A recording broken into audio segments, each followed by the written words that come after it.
Welcome back, episode 12, Bando's Breakdowns.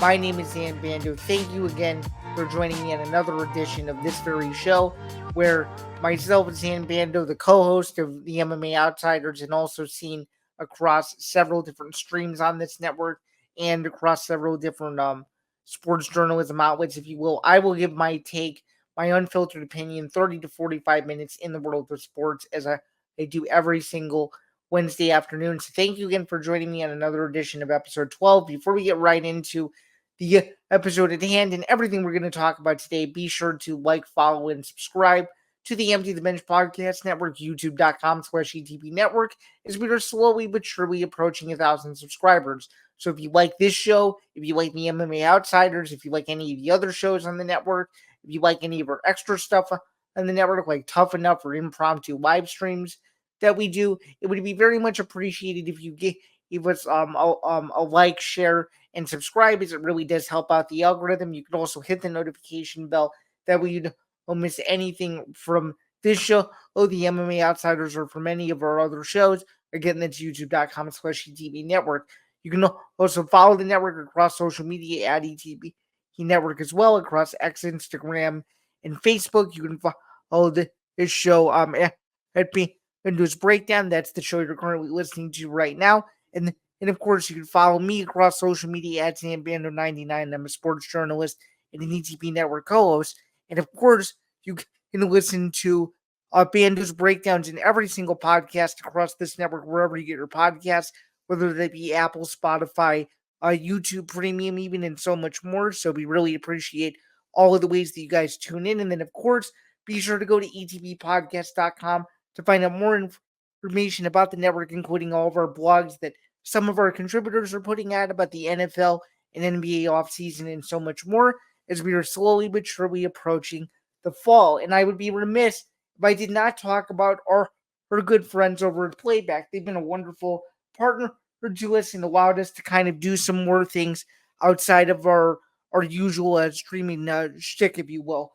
So, presented by Playback, watching sports is more fun with others. We spend too much of our time watching alone. Playback is a virtual space where communities can stream live sports together with everyone perfectly synced up. Creators can hop on stage, deliver their own play-by-play analysis and commentary, and invite viewers up for Q&A. Playback makes watching sports fully interactive and a social experience, from playing fantasy sports, repping your favorite players and teams, and watching with the commentators and communities you care about. Win or lose, sports are best enjoyed together. And of course, you can join our community today. It only takes about 10 seconds. You can go to playback.tv/ETB Network to find out more, including our live stream schedule. Now, with all of that out of the way, we can get right into the show and everything that we're going to be discussing. So, before we get into all of the topics that we're going to get into today, we're going to go through the introduction just to kind of recap, I guess, where we're at. So, we're in the beginning of July, first full week of July, which means training camp is right around the corner. It's getting really exciting in terms of the NFL offseason front. We're also in the midst of the MLB regular season. We're gearing up for the Olympics. We got the WNBA going on.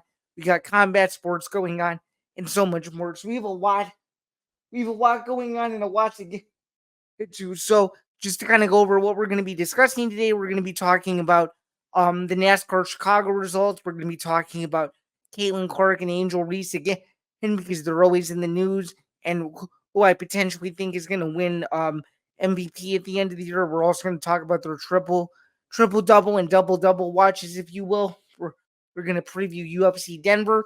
We're going to talk about Conor McGregor's big bet that he won over the weekend on Nate Diaz. We're going to talk about a little bit of news and notes regarding Dana White and so much.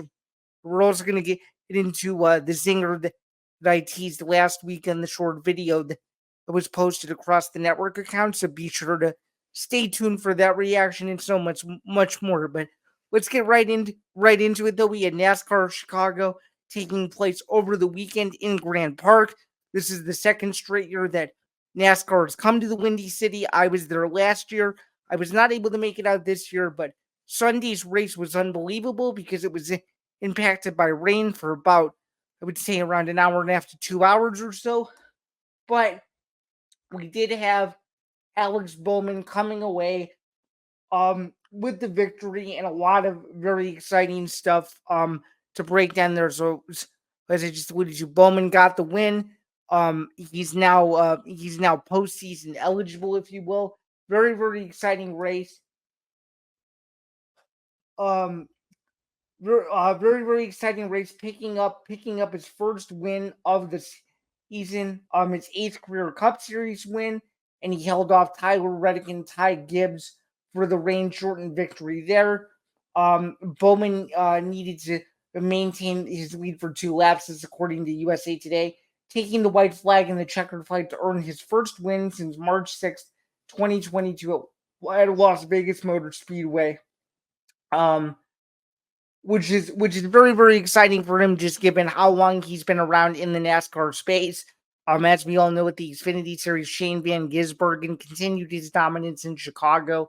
Was unable to get the second straight NASCAR Cup Series win in the Windy City, but still very, very cool for Alex Bowman to get this done. And what's even more interesting about this race is it's very unique because it attracts a lot of just cultural barriers. Chicago is one of the biggest media markets in the entire world.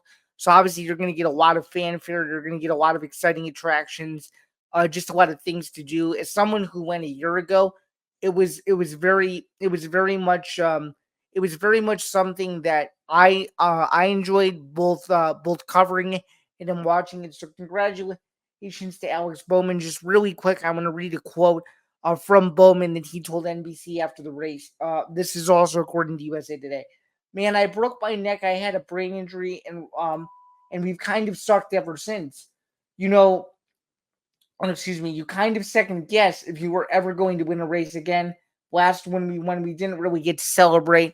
Now Alex Bowman can finally breathe a sigh of relief, as I just alluded to, getting his first win in almost 2 NASCAR seasons. So very, very exciting, adding to the high drama of the race. And again, a rain delay is what kind of caused it to be short-lived a little bit. Once again, it's going to be interesting to see what NASCAR and the city continue to do, as they still have a couple more years left on their contract. But I just wanted to quickly start out with some local news, just considering that I was there last year. I was familiar with the race, and it was cool to see that there was a bit of parity involved. So now we're going to quickly transition from the NASCAR Chicago results to a recap of a fight that took place at the Honda Center in Anaheim, California. We had Nate Diaz taking on Jorge Masvidal, a rematch of a fight that was 5 years in the making, took place for the inaugural BMF title at UFC 244, which my producer behind the scenes was at the UFC 244 Ultimate Media Day press conference, where he was able to ask the first question. So shout out to my producer there. And this was finally the rematch that I guess you could say no one asked for, but ended up being a pretty exciting fight. You look at these two, Nate Diaz and Jorge Masvidal, obviously UFC veterans. Jorge Masvidal had not boxed in almost 20 years. Nate Diaz tried his shorthand at boxing a year ago when he took on Jake Paul, which was a very, very, very entertaining fight, to say the least. Nate Diaz did not get knocked out, but he was able to go to a decision with him.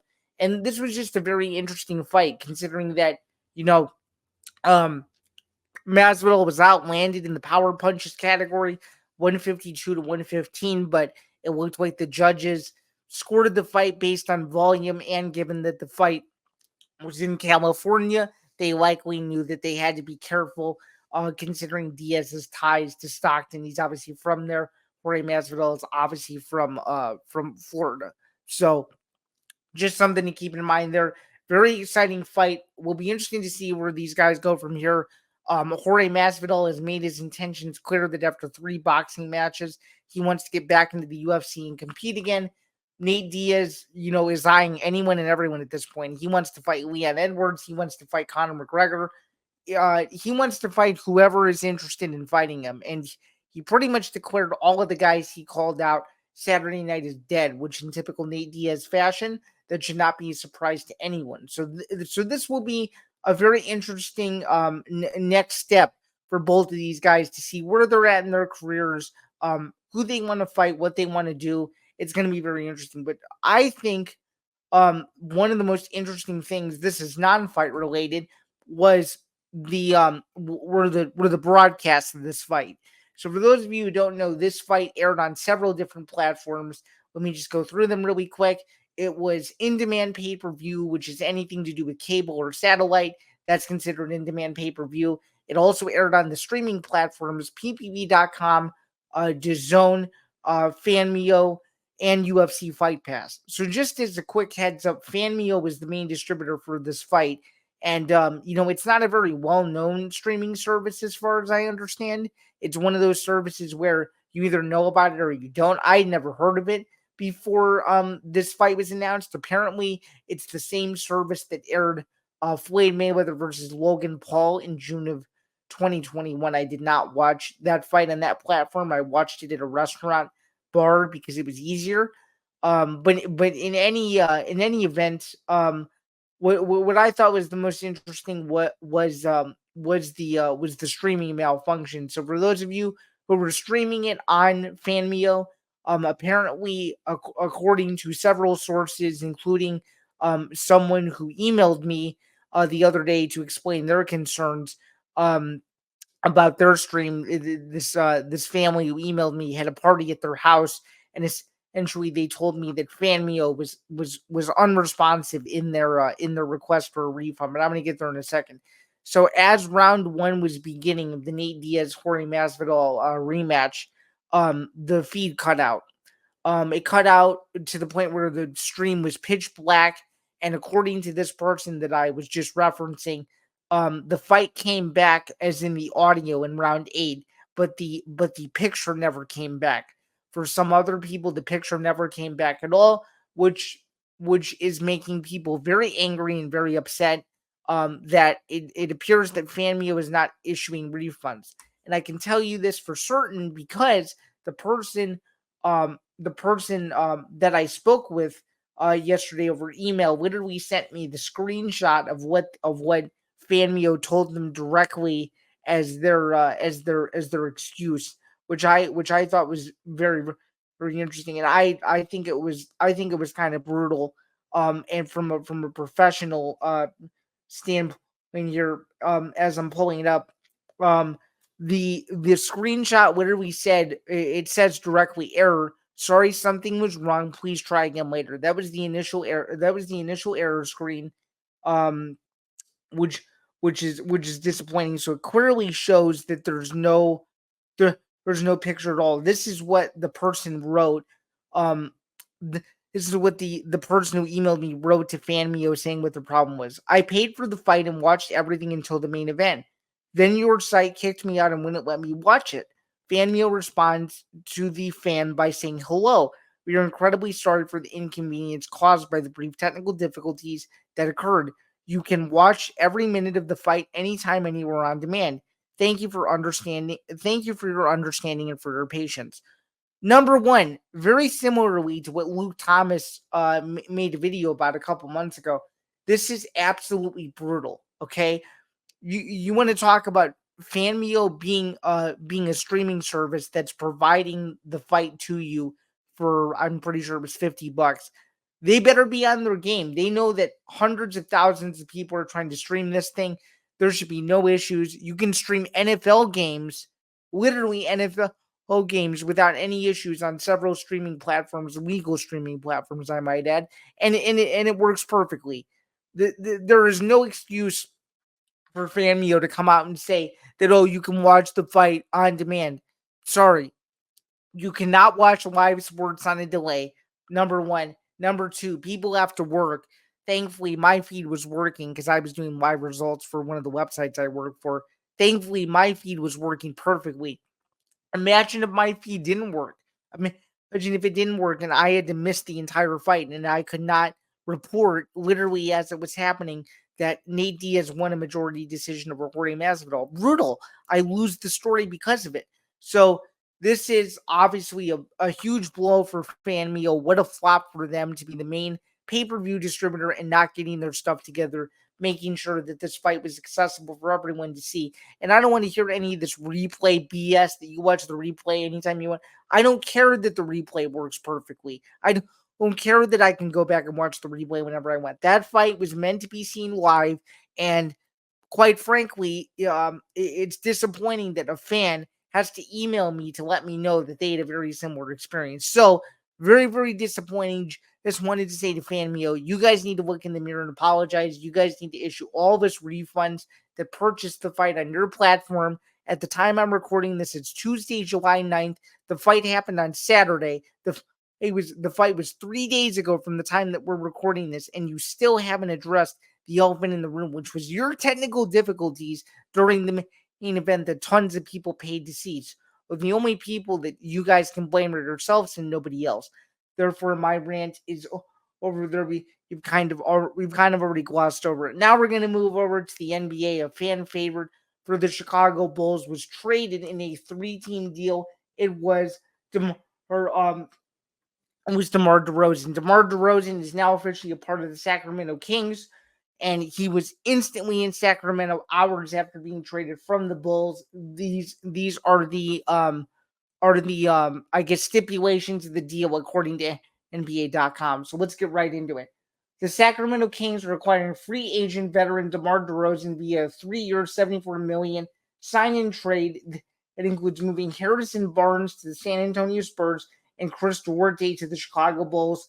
The team's officially announced on Monday. So as I just alluded to, this news is new and it's fresh in the middle of the NBA free agency cycle. So the Kings get DeMar DeRozan, the Spurs receive Harrison Barnes, the Bulls get Duarte and 2 second-round picks. Just a little bit of a background on DeMar DeRozan for you Sacramento Kings fans that might be listening to this that maybe aren't too familiar or with his game or what he's done in the past, because he's a very talented player. DeRozan is 6-time All-Star, averaged 24 points, 4.3 rebounds, and 5.3 assists for the Bulls last season. He also finished second to Steph Curry in voting for the NBA's Kia Clutch Player of the Year voting award.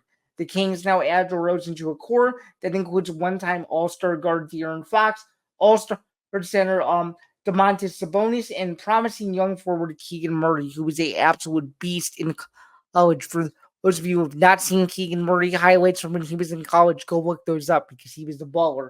DeRozan, a 3-time All-NBA selection, was the 9th overall pick by the Toronto Raptors in 2009 and has played for the Raptors, Spurs, and Bulls across his 15 seasons. He has averaged 21.2 points, 4.4 rebounds, and 4.1 assists through his 1,110 career NBA games. So a very, very talented player. Quite simply, all I have to say about this trade from the Bulls is the Bulls are in free fall mode. This franchise is horrible. They've totally destroyed what was the 21-22 Bulls, a team that looked like they were on their way to the next level, a team that looked like they were on their way to an Eastern Conference Finals berth, and ineptitude and injuries is what caused this team to kind of break apart. And it's very, very disappointing as a longtime Bulls fan, even as Bulls fans around here that watched this team in the 90s.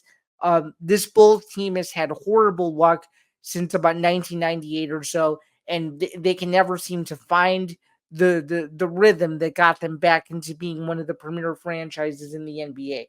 So good for DeRozan for obviously being traded to a better team. I hope he wins. I hope he wins a title in Sacramento as a screw you to the Bulls for getting him out of town. I think it was a disappointing business decision from a Bulls perspective to trade one of your best players, if not your best player, to another franchise. But we'll see how this whole thing plays out. If you can't tell, I'm in a total mood today about most of these topics. I'm very, very disappointed as to how a lot of this stuff has played out in sports lately, and it's just the tip of the iceberg for me as a longtime Chicago Bulls fan who has been frustrated with mediocrity over the last decade plus, and it doesn't seem to be getting any better anytime soon. So very, very disappointing from a Bulls fan's perspective, as well as simply a fan of the NBA, because he was someone that all of Chicago liked. He was, super involved in his community. He would go to various high school games and stuff like that. I even saw him at a high school game a couple years ago between Sierra Canyon and Glenbard West at the Chipotle Classic at Wintrust Arena, which is home of the DePaul Blue Demons. He's done a lot of stuff for the Chicago community. So to see him get traded to Sacramento, a place that he's probably not as familiar with, is just very, very disappointing. So I wish DeMar DeRozan the best of luck, but just absolutely brutal if you were a Bulls fan and this Bulls franchise, just considering that there seems to just be no hope whatsoever, and that's the most disappointing part about it. Um, moving, moving right along as well. Regarding another local Chicago sports story, and that is the Cubs all-female broadcast team. So the Cubs made a bit of franchise history. The other day, this would have been 2 days ago. So as of Sunday, Beth Mowins, Elise Menninger, and Taylor McGregor were the first all-female broadcast. And of course, you guys probably know Beth Mowins from her work as a commentator for both basketball, college football, and several other sports. So very, very well recognizable name. Elise Menninger, you guys probably know her from her work on the Big Ten Network. And then, of course, Taylor McGregor has been a long-standing roving reporter for the Cubs ever since the Cubs joined forces with the Marquee Network a couple years ago. And as a longtime Chicago Cubs fan, I love this. Good for them. More women need to be in sports. Obviously, it's 2024. Everybody should feel like they're included, not excluded. And the Cubs are just a great example of doing their best to try to bring as diverse of a perspective as you could possibly get. And as someone who is a longtime Cubs fan and as someone who has greatly enjoyed listening to Cubs broadcasts, regardless of team performance over the years, very, very, very happy to see this. And just overall, three of the most brilliant minds in sports, just people that are trustworthy, people who genuinely care about what they do. It's clear and obvious that they do their best to do things right, and given how much of an integrity business this is, it's great to see, and it's great to see that the Cubs are taking the next step forward in that evolution. And hopefully, this is the start of multiple all-female broadcast teams, not just across Major League Baseball, but all sports as well. So very, very exciting to see there from that perspective. Just also moving forward and just seeing the evolution of just how broadcast teams sort of work and all of that good stuff. Now we're going to continue on with the women's sports team. We're going to move right into the WNBA. Of course, there's the great debate: Angel Reese, Caitlin Clark. Who's the MVP? Who's the better player? Different things like that. Just going to quickly read some comments that were made regarding Caitlin Clark's latest triple double, which made people kind of scoff at this whole thing. Um, so as of 2 days ago, according to ESPN, Caitlin Clark became the first rookie in WNBA history to record a triple double, because of course she did. And of course, some people seem to hate her for it, because that's the way of the world these days. People want to hate everybody when they're successful, apparently, or they want to have jealousy. And according to Bleacher Report and according to several fans and stuff like that, it's very clear that it seems to me like Caitlin Clark is eventually going to be either the WNBA most valuable player, or is going to be in the running. These are the two best players in women's basketball. I've said it for several weeks in a row. This is great. This is great that there's a debate. It's great that Caitlin Clark just got her first triple double. It's great that Angel Reese is continuing to be successful with her double performances and leading this guy to a couple of really nice comebacks. This is awesome for the league. It grows the game. It makes people like myself interested, because this is a crazy rivalry. It makes me interested because these are two polarizing and charismatic and brash and cocky personalities that believe that they are the queens, if you will, of the sport. So this is just this to me is just truly fantastic. Anything revolving these two, people need to talk about, because these are the two biggest stars in the sport. And I'm not trying to discount anybody else that's in the league. There are a lot of other talented players, for example, like Ajaya Wilson and Brianna Stewart and a couple of others as well. Those are just the two that come to mind. But you mean to tell me that these two aren't the creme de la creme, if you will? These two definitely are. They continue to prove it on a game to game, night to night basis, and to see them put up the numbers that they're putting up, the MVP debate is going to be very interesting. But right now, I would side with Caitlin Clark as the most valuable player in the WNBA about the halfway point of this season mark. As for the WNBA All Star Game is coming up July 20th, so we're very very close to the midway point as well. You'll probably end up hearing more about this on Game Changers, as you know. That's the new all women sports podcast with Kelsey, Doherty, and Mackenzie. So be sure to continue to check that it out every single week in order to continue to get your women's sports fix. All right, now we're going to move on to another basketball topic, this time switching to the NBA. So for those of you who don't know, Bronny James was drafted 55th overall, to the Los Angeles Lakers, and people were furious. People could not believe how much money he was getting for the number of years that he signed his contract for. And now all of a sudden, ESPN is all in on the Bronny James train. Not only are they all in, they're all in and then some. They're airing several games of Bronny James across linear ESPN for the NBA Summer League, and I cannot freaking stand this. And the reason why I can't stand it is because, let's face it, the dude was not good at USC. I'm just going to put it to you straight. He wasn't good at USC, wasn't good at USC at all. His younger brother, Bryce, might actually be better than him. And this is all just a play to keep his dad around. And it's his dad, meaning LeBron James, for a couple more years. This is all play. This is all to get ratings. This is all to get views. This is all to boost the revenue of the worldwide leader in sports. This helps the Lakers brand.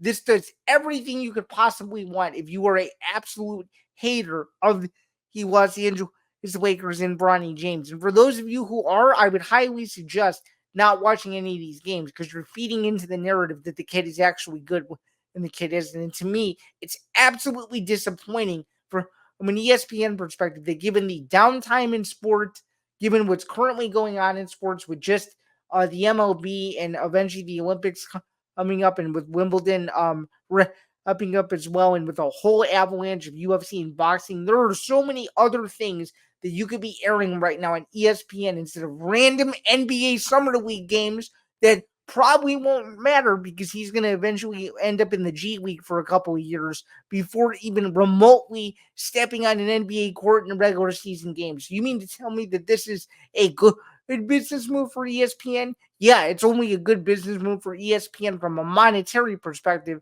but nothing else other than that. And truly, if ESPN would look in the mirror, they would realize that, quite frankly, nobody cares.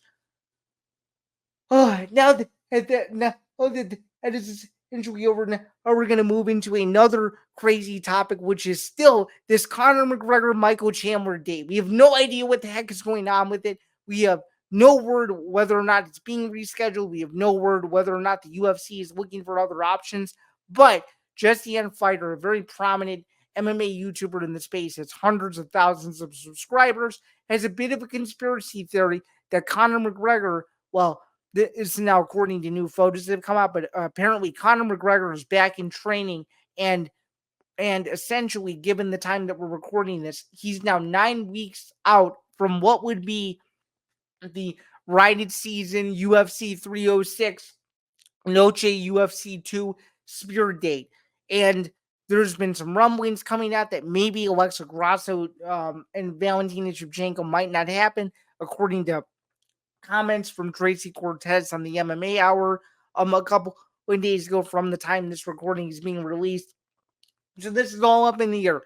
All I can say is this: Dana White has spent millions and millions of dollars to try to put the production on for this event and make it the best possible event that it can be. It's around $16 million last I checked. $16 million, in my opinion, can only mean one thing. The biggest star in mixed martial arts, the biggest star in combat sports over the last several years, even though he hasn't fought in 3 years, is Conor McGregor. The biggest fight you can make at the Sphere right now is Conor McGregor versus Michael Chandler. on the secondary market, which is StubHub and SeatGeek and several of these other sites. The official AXS UFC tickets haven't come out yet. Again, the secondary market tickets are thousands and thousands of dollars. We're talking like $2,000 for the worst seat in the building. Okay, you mean to tell me that if secondary tickets are you mean to tell me that if secondary tickets are already being posted for $2,000, $3,000 for a card that's 9 weeks away, has no officially announced votes by the promotion. Some bouts are being put out by reputable reporters, but the UFC has yet to confirm any of them at this particular point in time. You mean to tell me that the secondary market is tickets that are thousands and thousands of dollars? That can only mean one thing. The biggest star in the sport is coming back. I'm making a prediction that the fight is not going to be August 31st. This fight is taking place at the Sphere one way or another. Okay. I understand that the UFC seems to be against it. They want to do this whole love letter to the Mexican people. You mean to tell me that arguably the greatest live sporting event that's ever going to be put on, according to Dana White, is not going to have Conor McGregor is an impossibility to me. This fight has to happen on this date. I am totally in on this theory that there's going to be something very interesting brewing in the next couple of weeks. I have a sneaking suspicion that Michael Chandler is pushing for the Spear. Conor McGregor really wants to fight on the Spear as well. This fight has to happen on that date. It would be one of the biggest days in sports all year long. It would culminate with a crazy fight at the end of the evening after a wild, insane day of college football. There's nothing more perfect than that, and there's nothing more perfect from an ESPN perspective. It has to go down this way. It's got to happen. I'm all in on his theory. I hope it's September 14th. I hope it's August 31st. It's got to happen. This fight needs to get remade. I'm sick and tired of waiting around for it. It's got to happen. 1,000%. Sticking with the UFC, though, we're going to move right into UFC Denver, as we all know, from the Ball Arena in Denver, Colorado. The main event, as I just alluded to, Rose Namajunas, Tracy Cortez. I'm picking Rose Namajunas to win this fight by decision. Obviously, this was not the original main event. The original main event for this card was Rose Namajunas versus Macy Barber. This fight's obviously very interesting considering that Rose Namajunas is a former champion. This is arguably Tracy Cortez's biggest step up in competition. As my producer has alluded to in the last several days, this card has been stuck together by glue, by Elmer's glue, Scotch tape, and a couple other things to keep this fight together, or keep this card together rather, because this card continues to fall apart left and right. Again, very interesting main event. I like Rose here. It's the better all-around fighter, as does my producer. You can catch the remainder of our picks this Saturday across the MMA Outsider social channels and so much more. But I like Namajunas to get this done over 5 rounds. I think her wrestling's a little bit better. I think her striking's a little bit better.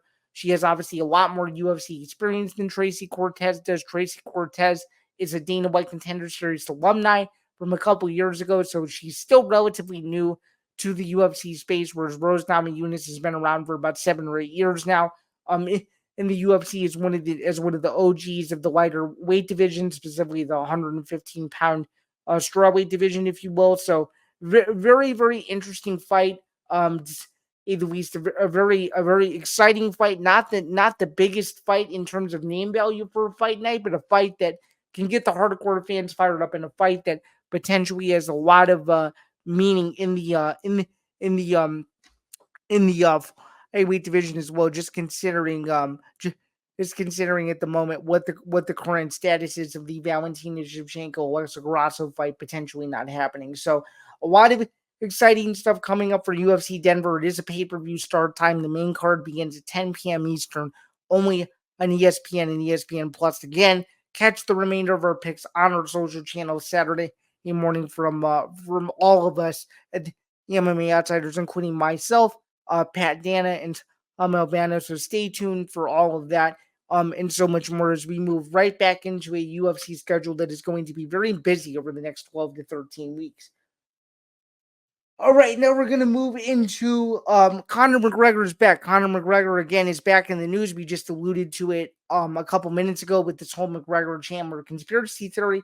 But Conor McGregor decided to have a little bit of fun Saturday night It's his old pal, Nate Diaz. They fought twice before back in 2016. He decided to have a little bit of fun and place a $500,000 bet to win $1.6 million on Nate Diaz to beat Jorge Masvidal. And sure enough, he cashed his ticket. Congratulations to McGregor. It got McGregor talking on X the other night to try to stir the pot a little bit and to make himself part of the story like he always does. And it's truly it's good for him. I mean, he keeps him involved while he's nursing this toe injury. So I mean, I guess it's something that's of interest and stuff for him, just considering the history he has with Nate. But you just gotta love Conor McGregor. Being as gutsy as he is to put that kind of money on Nate Diaz when he's barely boxed before. So you got to give this one to McGregor. Did he get a little bit lucky with the decision? I would say so, considering that Nate Diaz got outlanded. But a win is a win, and $1.6 million is $1.6 million. So cha-ching for McGregor, if you will. And that's something that I think that's something that I think you're going to see more of from some of these high profile athletes continuing to put bigger bets on these fights and NFL games and all this stuff. So I have a lot of exciting stuff going on, not just potentially with McGregor coming back to the UFC, but also outside of the cage as well, winning a bet by taking his old ex rival in Nate Diaz, if you will. So very exciting stuff from that regard. Finally, getting into the final topic of Zain's overview. Dana White did an interview with Fox News, which was released on, I'm pretty sure, July 6th or 7th.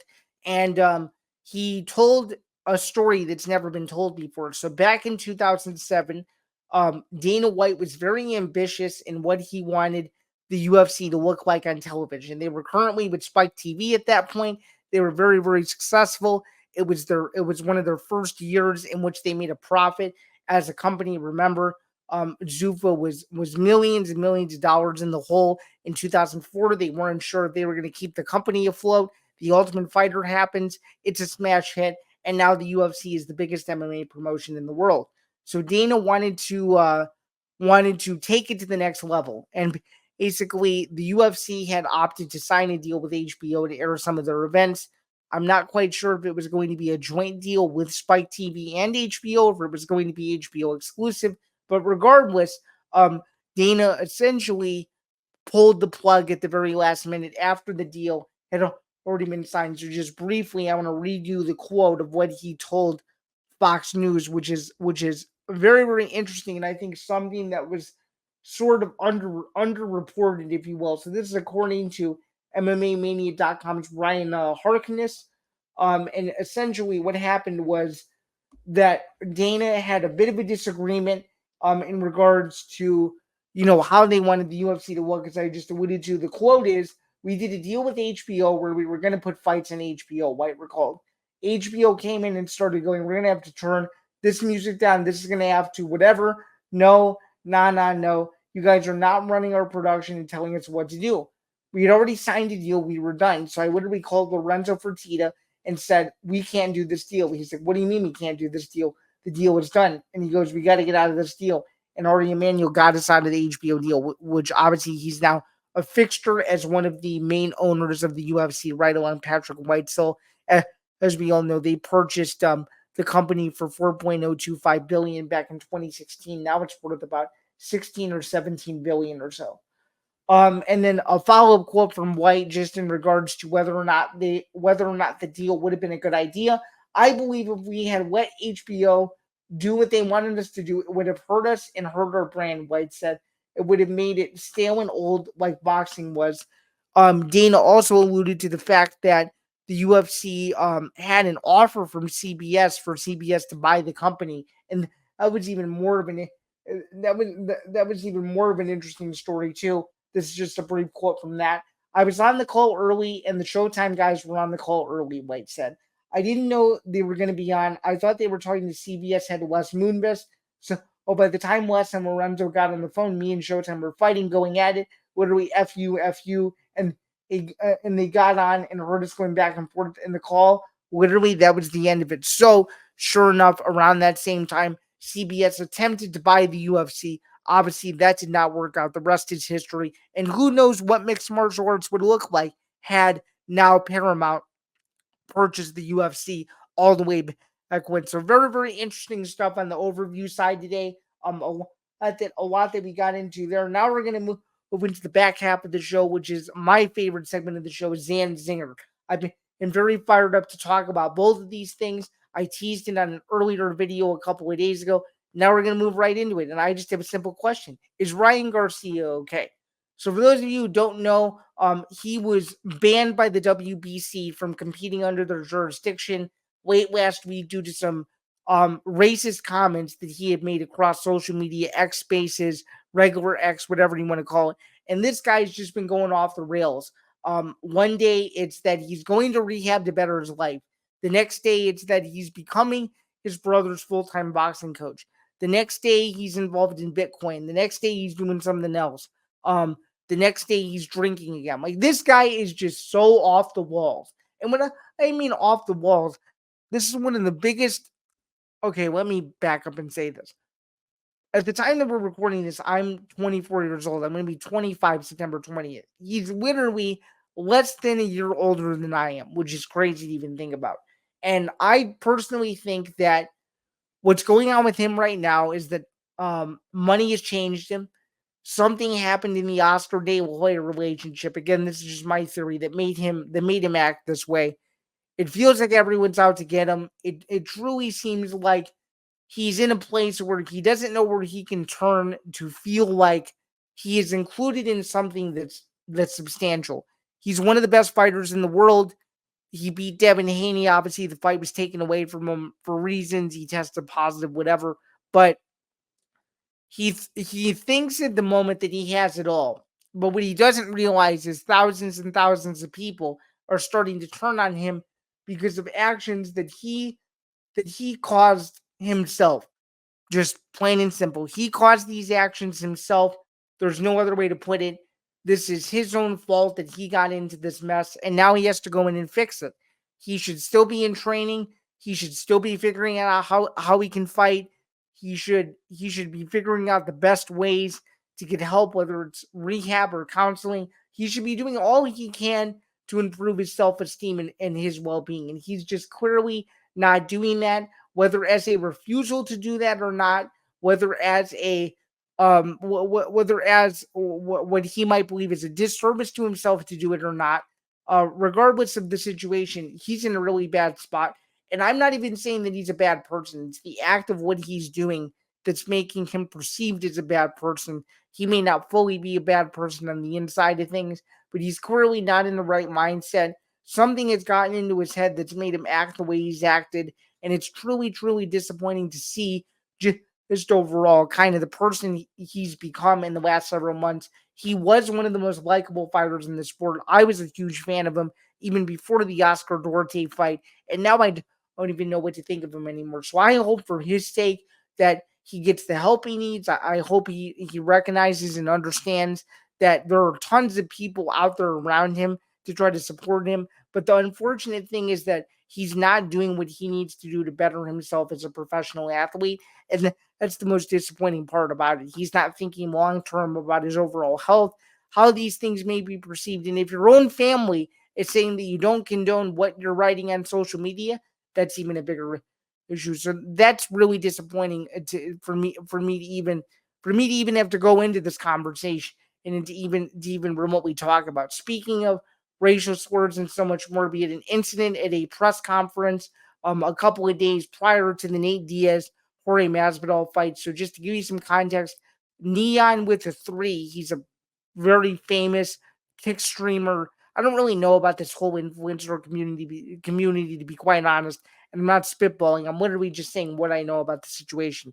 Apparently, he's an influencer, and he's someone who I guess is very well known in that space. He's someone that people like for his antics, like for his kick streams, has been seen at Power Slap before, apparently in a couple other places, and somehow, someway got into the Nate Diaz Jorge Masvidal press conference, probably because he had a bunch of ins or whatever. I don't know the whole story behind it, but he takes the microphone and he's clearly not a member of the media. So he takes the microphone at this press conference. Again, it's the final press conference leading up to the Nate Diaz Jorge Masvidal fight Saturday night.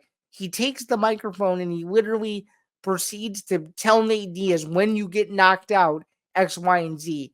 Nate Diaz took offense to this whole thing, pretty much told him to get the F out, and said a bunch of other stuff that I'd rather not repeat on here, especially if kids are watching or listening to this.